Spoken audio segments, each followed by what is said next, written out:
సుధా వాగింది చాలు, ఆయన లోపలికి తీసుకెళ్ళు. కుదరదత్తయ్యా, బయటికే తీసుకెళ్తాను. వీల్లేదు, ఇది నీ అత్తగారి ఆజ్ఞ. చాలా వీలుంది, ఇది మీ కోడలి గారి కోరిక. పిచ్చి పిచ్చిగా వాగేవంటే పళ్ళు రాలిపోతాయి. పేద వేషాలు వేయకుండా నడు లోపలికి.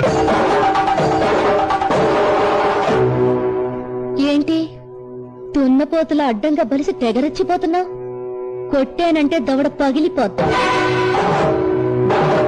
నీ కొడుకులాగా నన్ను గుప్పెట్లో పెట్టుకుందాం అనుకున్నావా?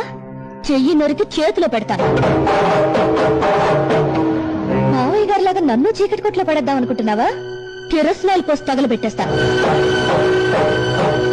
కళ్ళ పూలు, నుదుట బొట్టు, రంగురంగుల చీరలు, చేతి గాజులు, ఈవేళ నీకు ఇవన్నీ ఉన్నాయంటే దానికి కారణం ఈయన, నీ ఆయన. ఆయన్ని బయటికి తీసుకెళ్తానంటే పొద్దంటావా? చెప్పు తెగిపోద్ది. నేను తిట్టగల అత్తయ్య గారు, కానీ తిట్టను.